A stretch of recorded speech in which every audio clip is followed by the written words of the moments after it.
767 cruises high above the Atlantic Ocean on its way to Egypt. 217 people are on board. Just half an hour after takeoff, disaster strikes. The pilot and co-pilot struggle desperately for control of their aircraft.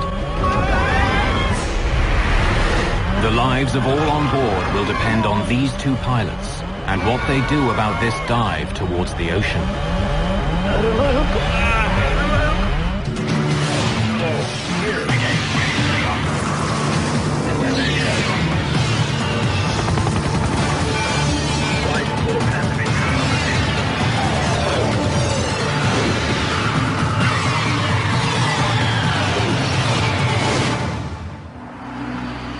The John F. Kennedy International Airport outside New York City is one of the busiest airports in the world. In 1999, nearly 32 million passengers fly in and out.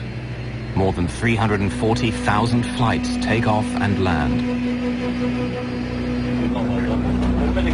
EgyptAir Flight 990 is destined to be one of the most controversial ever to leave this airport. The fate of this flight challenges the strength of an international friendship between two allies and uncovers a hidden mechanical flaw in one of the world's most popular airliners. The FBI will become involved. We reviewed surveillance tapes to indicate whether or not anything unusual was loaded on that plane. Investigators in two countries developed two different theories. Was this a tragic accident or a terrible crime?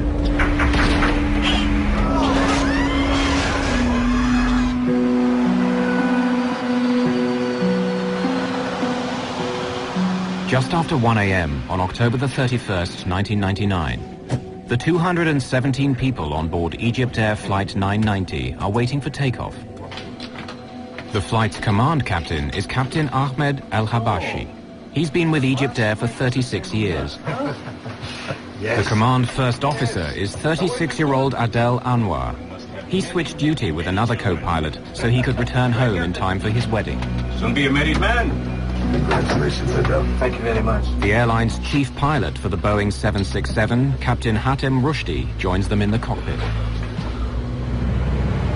At 1:20 in the morning, First Officer Adel Anwar is going through his takeoff clearance with air traffic control. You fly the gateway climb. Climbing to 5,000. Following gateway, clear for takeoff, runway 22 right. EgyptAir 990 heavy. Cabin crew advised. In the name of God, the merciful, the compassionate. Cabin crew, takeoff position. After an everyday blessing, the co-pilot assists the takeoff. For safety, both pilots push the throttles. On a flight of 10 hours, it's standard practice at EgyptAir to provide a relief crew to share the flying duties. The command crew takes off and lands. The relief crew flies the middle portion. Tonight, Captain Raouf Nur el-Din and First Officer Gameel Al-Batouti are the relief crew. They will take over after the first 3 or 4 hours and fly the plane until shortly before Cairo. V1, rotate.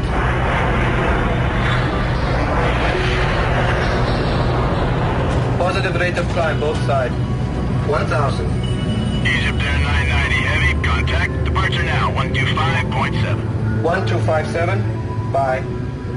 A large number of passengers are senior citizens from the United States, looking forward to touring the wonders of ancient Egypt. My dad and Ginny were married in 1998 on October 23rd, and to celebrate their first anniversary, they decided to take a trip to Egypt. Anita Child's parents are retired and on their way to Egypt as well. They always had great time on these tours. They traveled frequently, and so it was a pleasure trip they were looking forward to, seeing the Holy Land especially. Maureen Sacratini and her brother John Simmermeyer enjoyed the fact that their parents loved to travel. They had been particularly fond of a program known as Elder Hostel, and this particular vacation trip to visit the pyramids and the other historical sites in Egypt was an Elder Hostel trip. There are 14 of EgyptAir's experienced crew operating the flight. There are also 33 Egyptian military officers and pilots on board, returning after training with the American Armed Forces. Gameel Al-Batouti used to be an Egyptian Air Force flight instructor. He's now one of the oldest first officers at EgyptAir. He's so much older than the other co-pilots that out of respect they call him Captain. But some at EgyptAir think that Captain Al-Batouti has been coasting too long on the favors of old friends. Just over 20 minutes after takeoff, Al-Batouti is about to leave his seat. Former National Transportation Safety Board investigator Greg Phillips became an expert on the events of this flight. The relief first officer, who would have been expected to come to the cockpit somewhere during the later part of the flight, halfway or wherever he was comfortable, wherever the normal change would have been, came into the cockpit about 20 minutes after takeoff. Hello, Jimmy. How are you? How are you, sir? What's new? I slept, I swear. Just wait. Let me tell you something. I'm not going to sleep at all. I might come sit for 2 hours But and then... I slept. I slept. You mean you're not going to get up? You will get up. Go and take some rest and come back. You should have told me this. You should have told me this, Captain Gameel. You should have said, Adele... Did I even see you? I will work first. Just leave me a message. The younger first officer seems surprised that Al-Batouti wants to replace him so early in the flight. I'm not sleeping. So you take your time sleeping, and when you wake up, whenever you wake up, you come back, Captain, okay? I'll come either way. Captain. Come and work the last few hours and that's all? It's not like that. That's not the point. Look, if you want to sit here, there's no problem. I'll come back to you. I'll go get something to eat and come back, all right? Fine. Look here. Why don't you go... Why don't they bring your dinner to you here, and then I'll go sleep, okay? That's good. Okay, with your permission, Captain. And with that, Al-Batouti leaves to get his meal.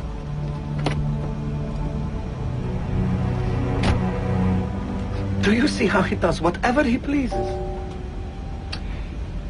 Do you know why that is? Captain El-Habashi senses his first officer's resentment and tries to smooth over the situation. Are you a youngster? Anwar wonders if Al-Batouti wants to take over because he may not want to work with Relief Captain Noor el-Din. Doesn't he want to work with Raouf, or what? It's possible, God knows. But look, you shouldn't get upset, right? By this prophet, he's just talking nonsense. That's it. Everything's under control. Okay, Chief. Thanks a day. First Officer Anwar concedes and is ready to hand over to Al-Batouti. Normally, this is the most relaxed, easy part of a long flight for pilots and passengers alike. The highly automated aircraft systems will take care of the flying for several hours. It's very unusual for an airplane flying over the Atlantic at nighttime to encounter any kind of difficulties. We normally expect accidents to happen at approach or landing or near airports, and very seldom do we get anything out over the ocean in the middle of the night. Excuse me, Jimmy, while I take a quick trip to the toilet. Go ahead, please. Before it gets crowded, while they're still eating, I'll be back to you. Before the captain returns, disaster will strike EgyptAir Flight 990. The fate of everyone on board will be in the hands of the co-pilot, the man who shouldn't be here in the first place.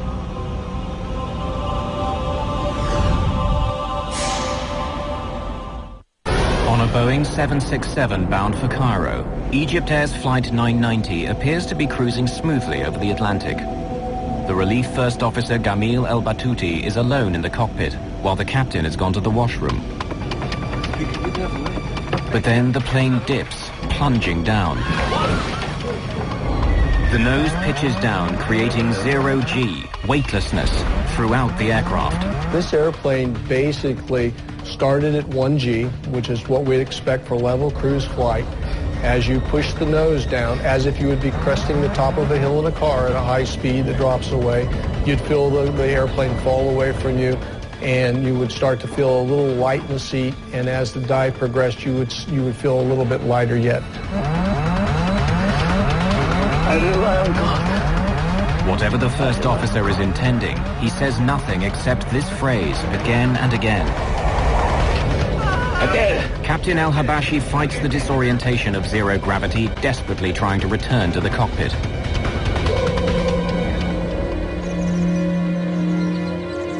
An American journalist living in France studied this flight extensively. 16 seconds after the dive began, when the airplane had gone into zero G and into negative G and was at an extreme angle, the captain somehow made his way back into the cockpit. How he did that physically, I will never know. Warning signals indicate the dive is exceeding the maximum speed allowed for the plane, taking them to 99% of the speed of sound.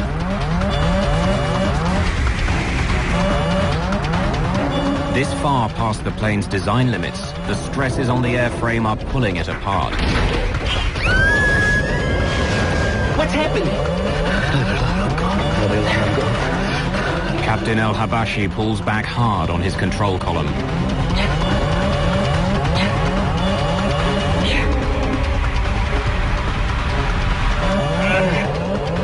Then he tries to use the engines to power their way out of the dive by pushing forward on the throttles, but he gets nothing. What? You shut up the engine? I'm gone. Desperate, the captain deploys the speed brakes, panels standing up from the wings in an effort to slow the dive.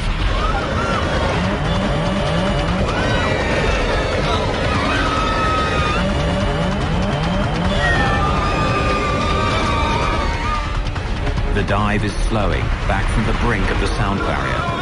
The dive goes on, but the nose is coming up. In just seconds, they go from 0 G to double the force of gravity. Captain Al-Habashi struggles to level the plane and pulls back hard on the control column. The 767's dive begins to slow. Who would be... Shut off the engine, boy! In seconds, the engines stop and the power goes off, plunging the aircraft into darkness. Here, the cockpit voice recorder and the flight data recorder stop. No one knows what happened in the plane during the next 2 minutes, but radar tracks its path. The plane is climbing again. Up from about 5,000 meters to over 7,500 meters as the aircraft structure is weakened by the stresses of abnormal speeds and maneuvers.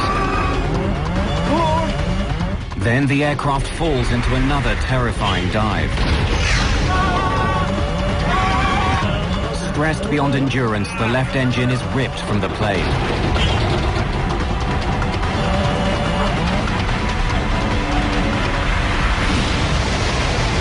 EgyptAir 990, New York Center. EgyptAir 990, if you copy... At 1:52 a.m., Flight 990 disappears from radar screens, crashing into the surface of the Atlantic Ocean, some 100 kilometers off the American coast. Coast Guard search and rescue get a call at 2:15 a.m. A plane has disappeared and Coast Guard vessels are called to the scene. The U.S. merchant marine training vessel King's Pointer is first to arrive. Just as the day was dawning, we noticed oil in the water. And that was the first indication, so we turned the ship around back into the oil, and about as soon as we turned around, we started seeing debris rise up to the surface. In Heliopolis, a Cairo suburb, Captain Al-Habashi's daughter can only guess what her father went through.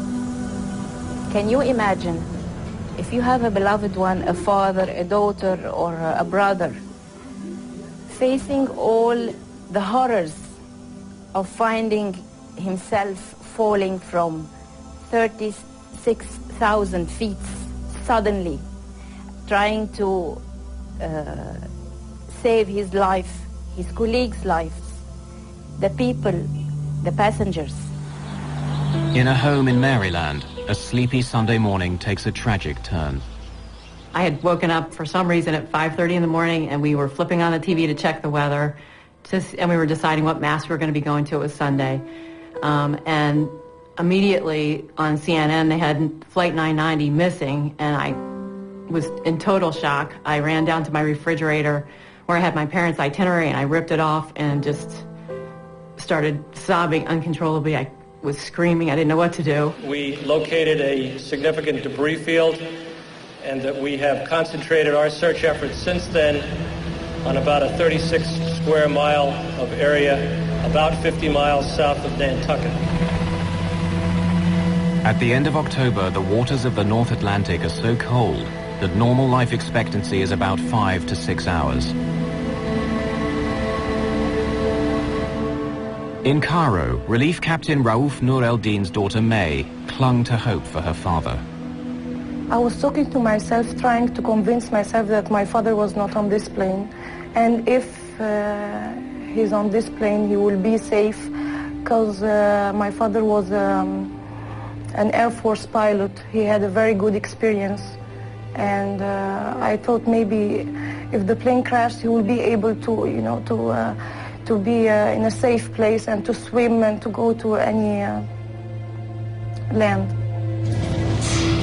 At the crash site, all that's left is pieces. Within hours, authorities know there's little hope for survivors. We believe at this point that it is in everyone's best interest to no longer expect that we will find survivors in this case. Dean Kane's in Vegas to con the boss out of her casino. Over 1999, EgyptAir Flight 990 crashes into the Atlantic Ocean, killing all 217 people on board. Egyptian President Hosni Mubarak reaches out to a stricken nation. This is the worst air crash in Egypt's history. Really, I was shocked. It's a big tragedy for us. And I give my condolences to all the passengers, to the families of the crews who have been lost in this tragedy. And I have contact with President Clinton and other agencies. And he's giving good support for trying to find, investigate, see what was the reason.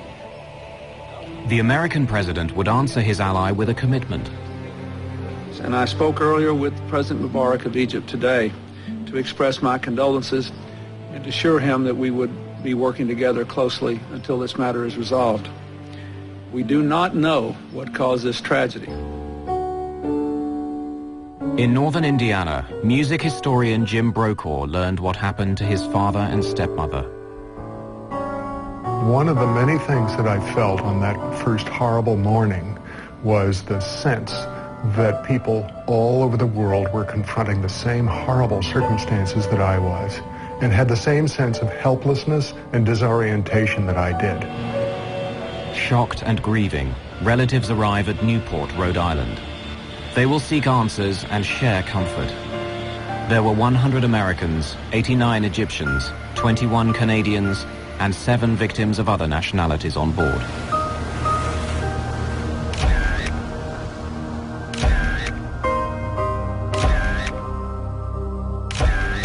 They're all asking, what caused this tragedy?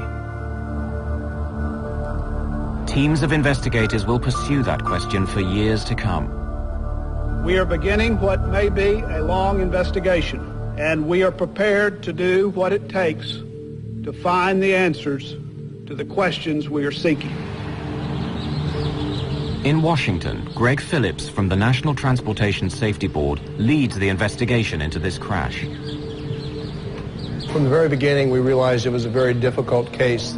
The airplane was in cruise, nighttime, out over the ocean, and when it went into the ocean, there was just a little bit of floating debris, but we had to recover the airplane from the bottom of the ocean to begin the investigation. The job of finding the black boxes would be difficult.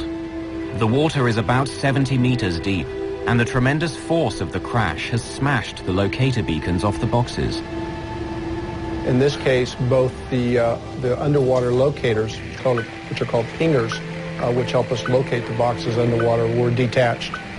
So we had an extra difficult job in trying to find the actual boxes where the recording material was contained. 9 days after the crash, the U.S. Navy's unmanned submarine Deep Drone recovers the first of the 2 black boxes, the flight data recorder, which stores information about what the aircraft and its systems were doing. 4 days later, the second black box, the cockpit voice recorder, lands on the deck and is carefully transported to the NTSB laboratories. The cockpit voice recorder captures all sounds in the cockpit for the last 30 minutes of the flight.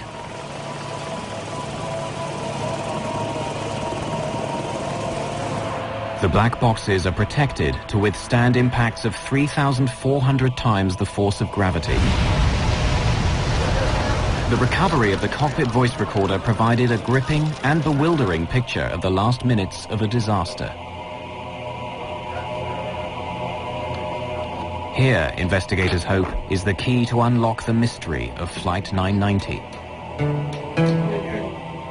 Translating the Arabic spoken in the cockpit is a top priority at NTSB headquarters. The cockpit voice recorder was good quality.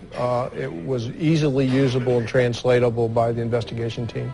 The cockpit voice recorder is always just a piece of the investigation that fits many other pieces of the puzzle.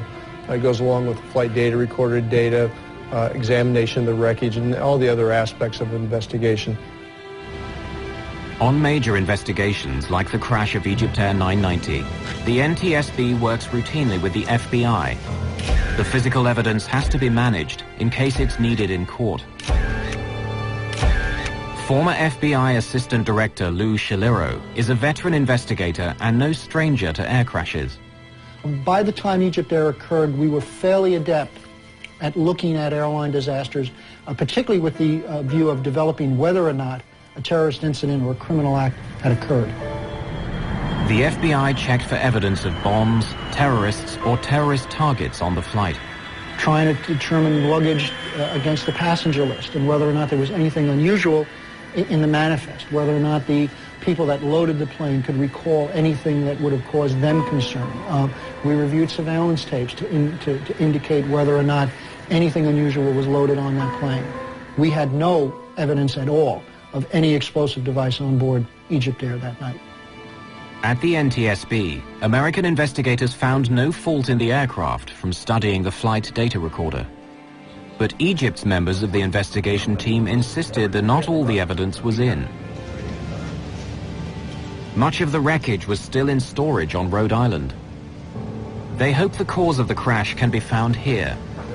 Egypt's representatives search for any possible mechanical cause for the crash. While they search, other theories are pursued. A study into the causes of airline crashes published in January 2001 points to pilot error as the cause of 1/3 of these accidents. It also finds a strong connection between bad weather and pilot error. But the crash of EgyptAir 990 occurred in clear weather with veteran pilots. What happened in the cockpit would divide the investigation and fuel an international controversy. In 1999, EgyptAir Flight 990 crashes into the Atlantic Ocean, killing all 217 people on board.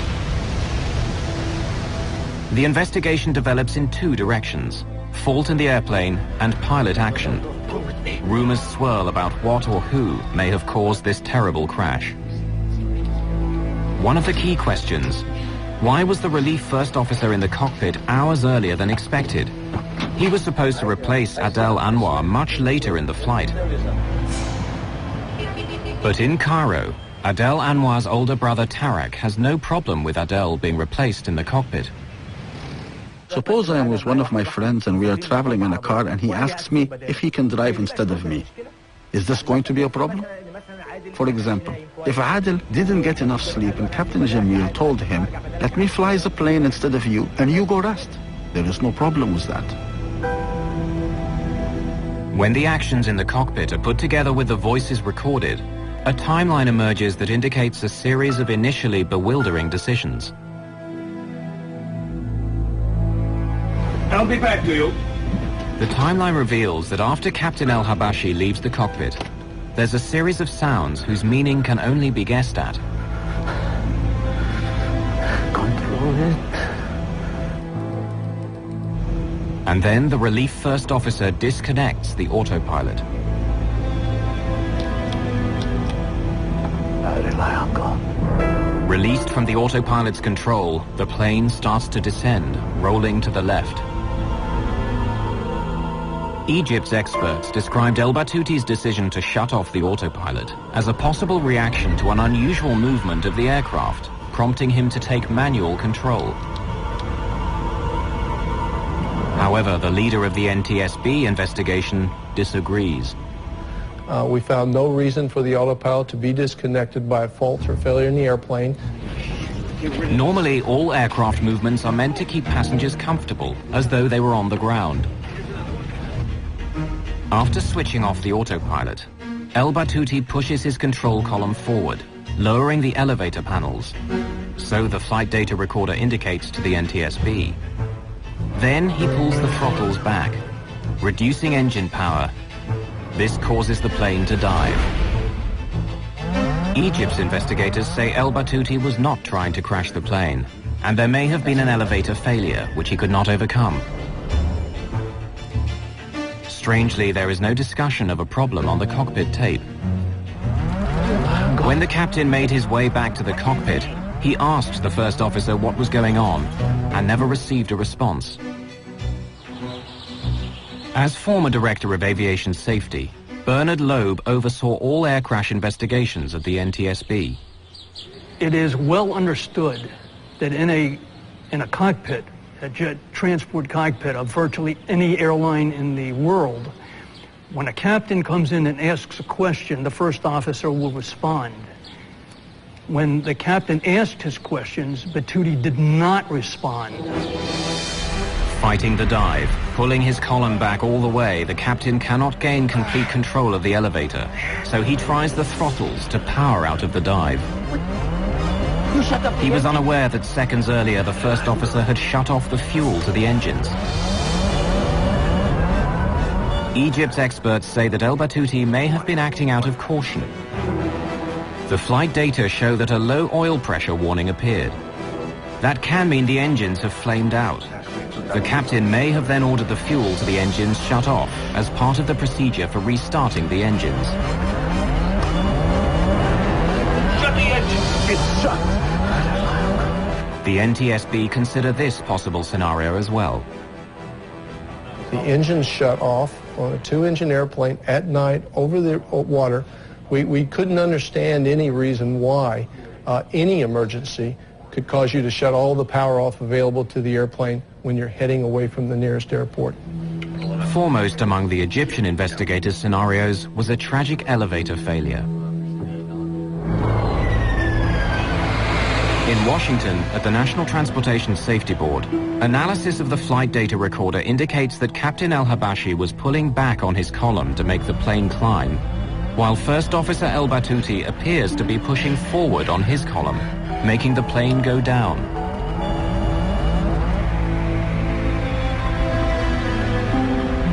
Elevators work simply. Pull back on the column and the elevators go up, lifting the plane. Push forward and the elevator panels move down to make the plane descend. They work together, but in this case they're going in opposite directions. Egypt's experts argued that this crash could have been caused by a failure in the elevator assembly, producing an elevator hardover, a jam in the elevator controls which lock them in the down position, plunging the aircraft into an uncontrollable dive.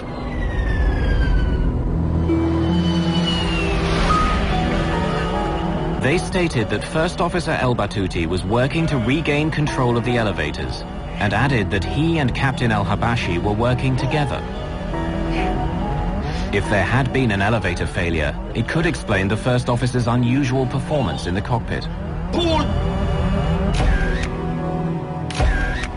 Supporting evidence is found when analyzing fragments of the wreckage in the hangar at Rhode Island. Here, investigators made a remarkable discovery: 3 unusually sheared rivets.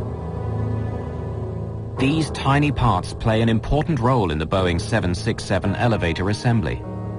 Egypt's consulting experts determined that the scratches in the metal surfaces of these rivets showed that they were sheared off in 2 different directions. One direction could be attributed to the crash. The second could indicate that the break occurred before the crash, and so may have indicated a jam in the elevators. Egypt's experts drew this to the attention of the Federal Aviation Administration, America's civil aviation regulator. Alarmed by the potential risks, the FAA ordered all bell crank rivets to be inspected on every Boeing 767 in operation around the world.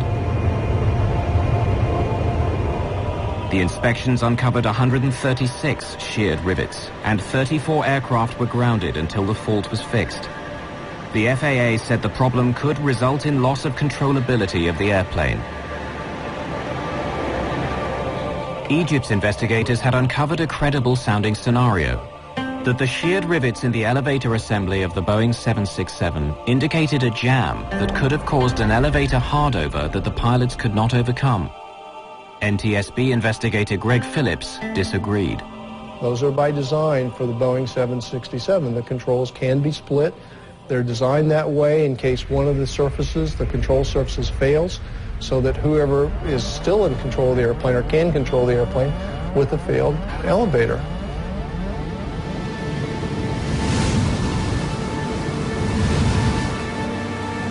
Before he became an investigative writer, William Langewiesche was a commercial airline pilot. Flight 990's maneuvers are programmed into a flight simulator in order for Langewiesche to test a pilot's reactions. To see an airplane going so wildly into a dive, to see the altimeters unwinding at that speed, to hear the horns and warning signals going off, is frightening. Whatever the cause of the dive, Langewiesche tries a variety of responses to recover from it. Finally, they asked me to wait at the extreme 15 seconds. To sit in a 767 or any airplane going out of control and do nothing for 15 seconds. 15 seconds is a long time. It's inconceivable. But I did it. And even at 15 seconds, even waiting 15 seconds, I was able, through no particular skill, really reacting almost as any student pilot would, to recover the airplane, recover from the dive, before the airplane exceeded its limits. No Boeing 767 has suffered from an elevator hardover and dive before or since the crash. The aviation experts hired by Egypt developed a wide range of scenarios, citing a fault in the elevator assembly as a possible cause of the crash. Based on the data, the information we have from the testing that was done as a group effort with all the best thinking everybody had at the time, we could not make this airplane do what it did with any of the failure scenarios that were presented to us. While mechanical failure scenarios were exhausted and terrorism was excluded, the FBI continued to dig into the life of First Officer Gameel Al-Batouti. Less than 3 weeks after the disaster, news media report that in the final moments before the crash, Al-Batouti said, "I have made my decision. I put my faith in God," causing many to believe he might be an Islamic militant bent on destruction. But the translation was incorrect. From our initial review of Batouti's background, he was a fairly religious person, but I don't think we had anything to determine that his religious beliefs were radical or beyond what would have been a normal religious person. What had Batouti said? And what does it mean? Egyptian professor Amin Bonar teaches Arabic at Georgetown University in Washington. Tawakkaltu means I depend, I rely, I trust. And Allah, on, and Allah is God. Tawakkaltu ala Allah, on God, I rely, I depend in whatever I'm going to be embarking on.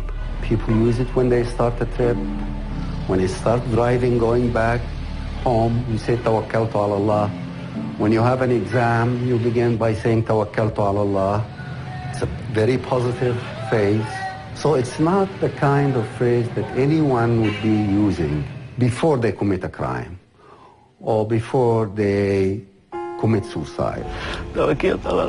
To say this common phrase once was normal, but Al-Batouti repeated it 11 times. What's happening?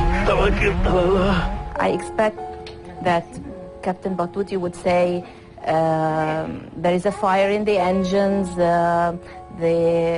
something stopped, I can see something's hitting the plane, anything like that. But he go on endlessly saying, Tawakkaltu ala Allah. This is not logic. For the Al-Batouti family, their grief would be compounded by the need to defend their father's honor. When he died, the one thing we had to reassure us was that he had died honorably. And now they're trying to take that away from us.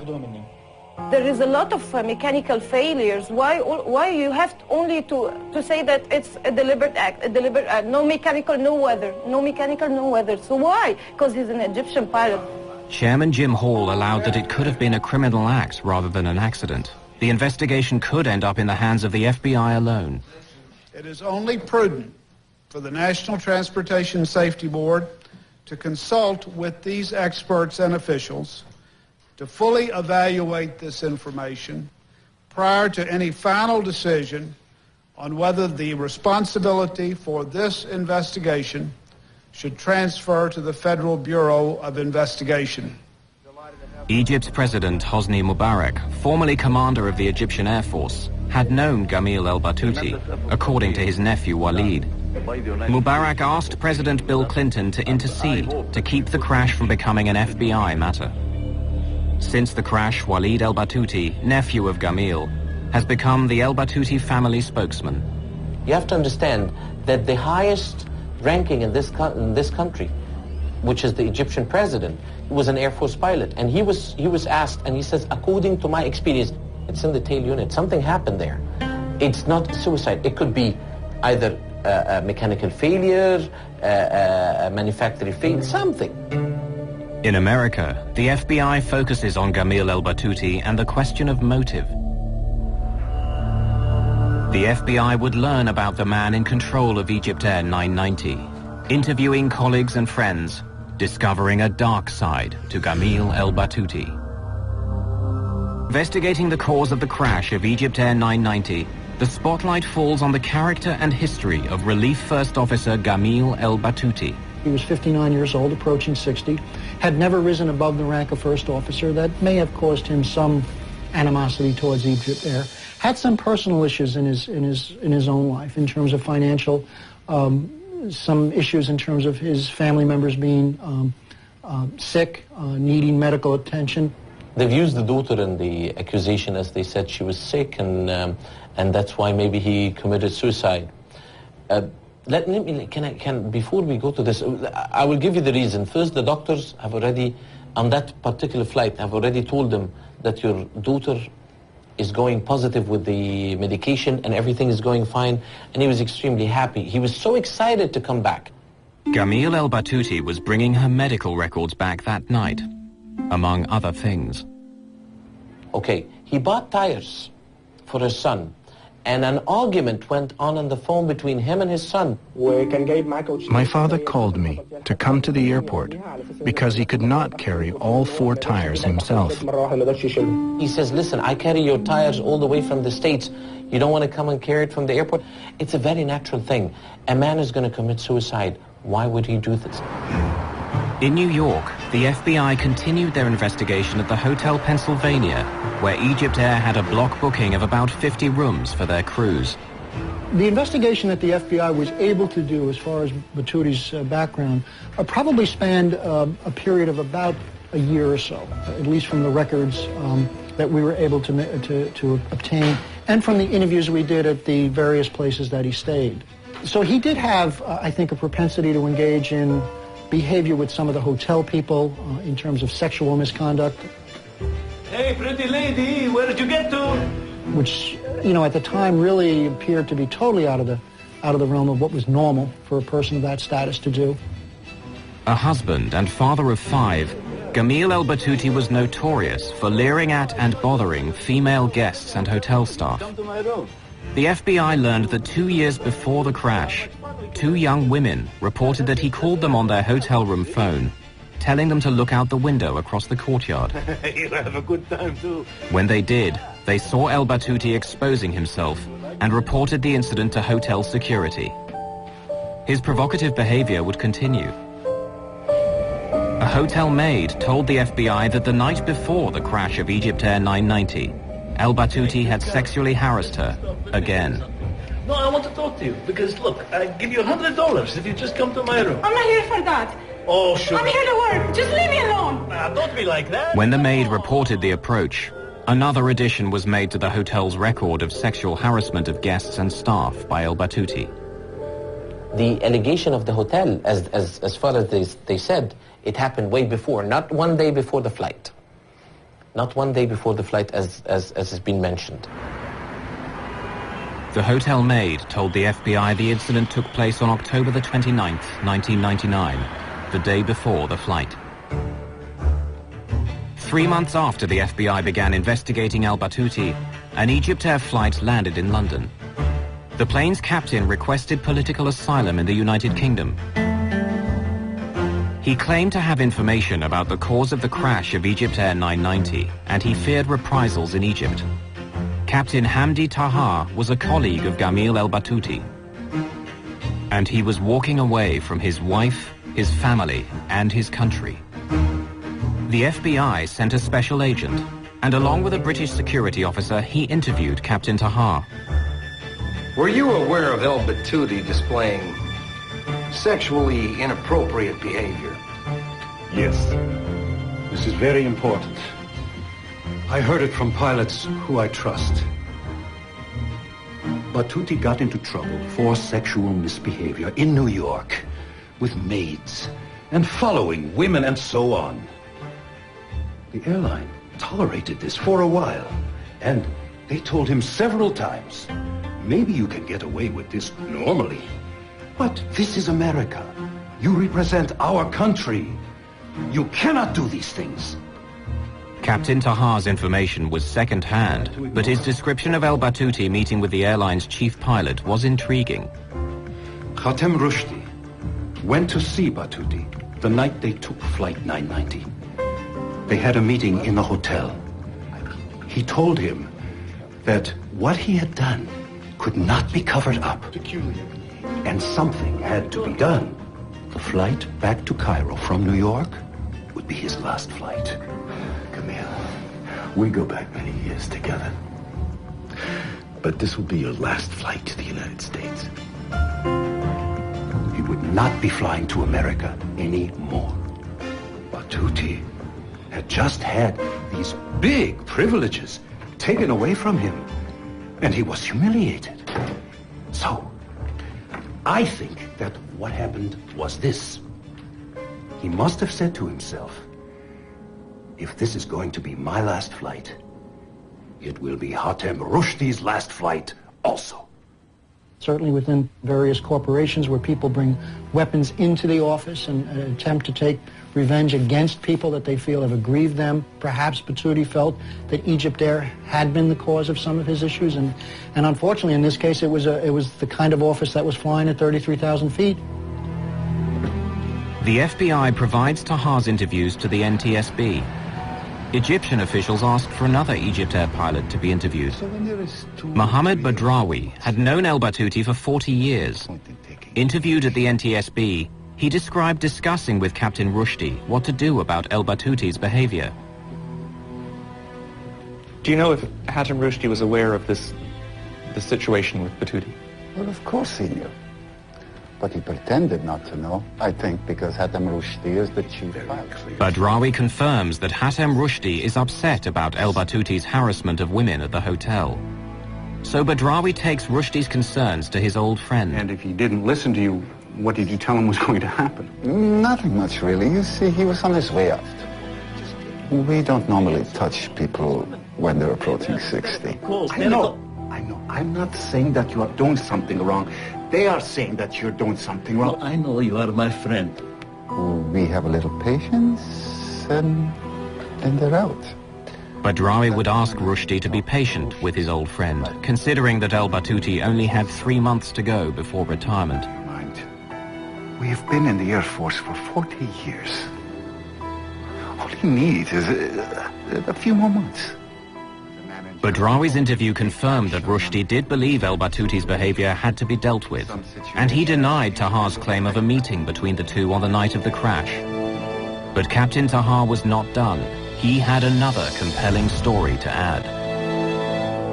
London, an Egyptian pilot has requested political asylum and is offering an insider's view of the most controversial tragedy in the history of EgyptAir.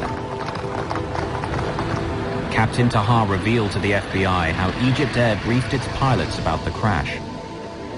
When they had done the transcripts of the cockpit voice recorder, the EgyptAir Chief of Operations called all flight group to a special meeting in Cairo and told us the facts.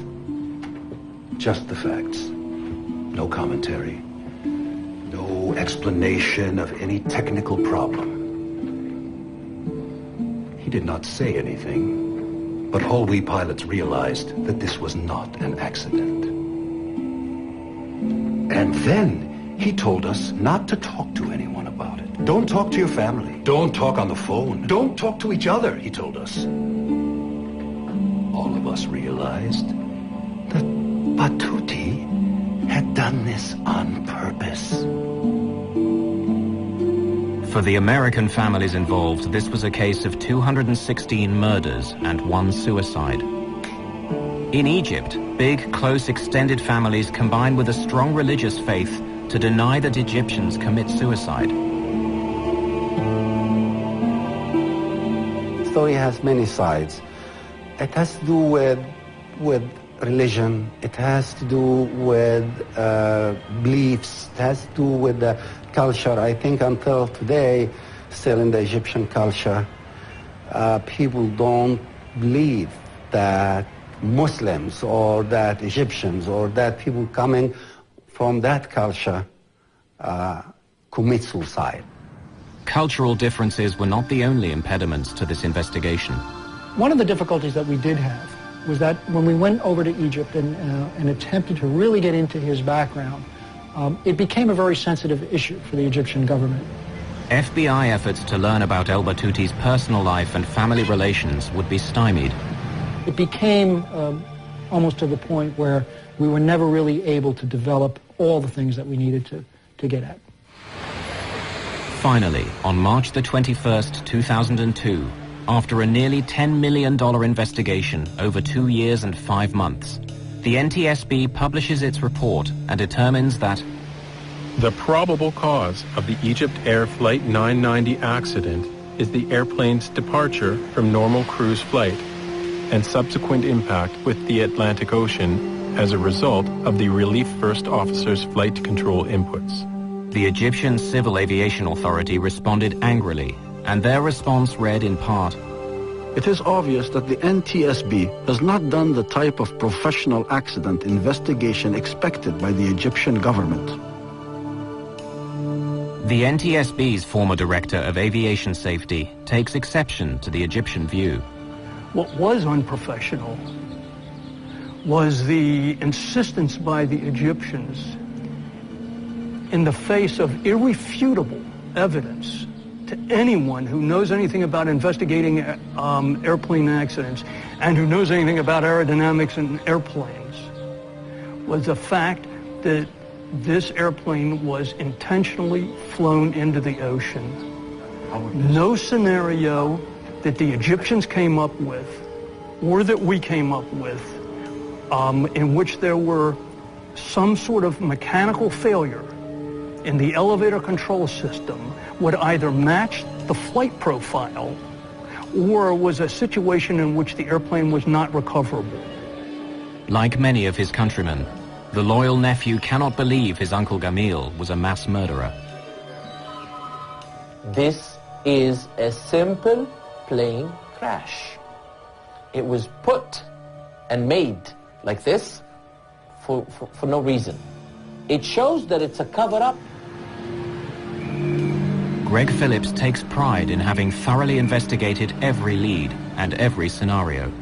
When we sign on to be accident investigators, we do it with the idea that we're going to keep the next one from happening, not to cover up one that did because of whatever reason may be given to us. I've never known that to happen.